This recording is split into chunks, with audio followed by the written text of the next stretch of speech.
जैसे आप देख रहे हैं हमारे सामने एक्सेल स्क्रीन अवेलेबल है। यहाँ पे मेंशन किया हुआ है वर्किंग हार्स 9 आवर्स का ड्यूटी टाइम है 9 AM to 6 PM। अगर हम 9:1 to 9:15 में आ रहे हैं तो हमारा वो ग्रेस पीरियड कंसीडर किया जाएगा। आफ्टर 9:15 आ रहे हैं तो वो लेट मार्क होगा। तो यहाँ पे पर्टिकुलर सितंबर मंथ के डेट्स लिखे हुए हैं। यहाँ पे in time, out time and total working hours set किया हुआ है।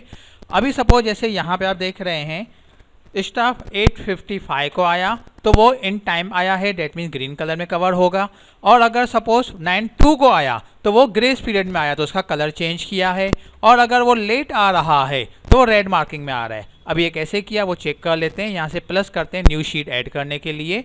यहाँ पे हम डेट्स लिख देंगे। यहाँ पे इन टाइम, आउट टाइम और टोटल के लिए कवर करते हैं हम।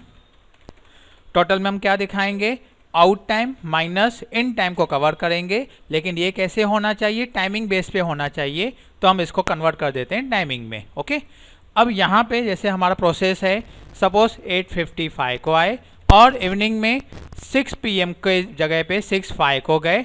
देखिए आ गया, that mean 9 hours and 10 minutes का वर्किंग हार्स कवर हुआ है। अब हम पर्टिकुलर एरिया को सिलेक्ट करते हैं।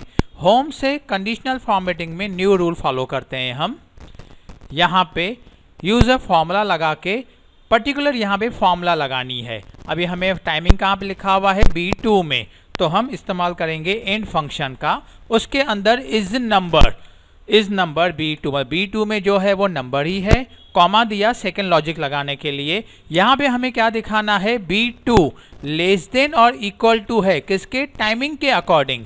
9 o'clock का टाइमिंग है, ब्रैकेट ओवर किया टाइम का, सेकेंड ब्रैकेट क्लोज किया एंड के लिए।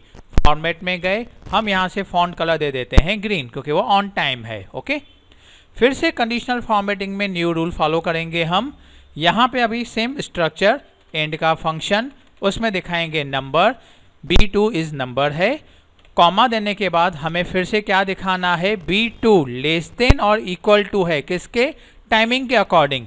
जो हमारा टाइमिंग है 9:15 का, जो ग्रेस पीरियड है यहाँ तक। उसके बाद फिर से हम फॉर्मूला लगाते हैं, B2 ग्रेटर होना चाहिए टाइम के हिसाब से 9 o'clock एंड 1 मिनट के अकॉर्डिंग। यहाँ पे एंड का फंक्शन क्लोज किया। अब यहाँ पे हम दूसरा कोई कलर जैसे यूज़ कर रहे हैं, okay, as a grace period के लिए। अगेन सेम स्ट्रक्चर फिर से फॉलो करना है हमें। अगर लेट आ रहा है तो एंड उसमें is number B2 comma, again क्या चेक करना है, B2 अगर वो ग्रेटर है या इक्वल है टाइम कौन सा, 9:15 के, ठीक है, और 9:15 के बाद में आना है। तो हम इसको यहाँ पे दिखा देते हैं रेड मार्किंग के पॉइंट ऑफ व्यू से। Okay and okay. अब हम यहाँ पे दिखा रहे हैं अगर 9:02 को आए तो कलर चेंज हुआ, और अगर 9:16 को आया तो रेड में आ गया। अगर बिफोर टाइम आते हैं, डेट मीन्स 8:50, तो ग्रे नॉर्मल पीरियड में आता है। तो इस प्रोसीजर से आप कवर अप कर सकते हैं कि टाइमिंग के अकॉर्डिंग आ रहा है स्टाफ या नहीं आ रहा है, तो उसमें ऑन टाइम है, ग्रेस पीरियड है या लेट मार्किंग है। Okay friends, thank you.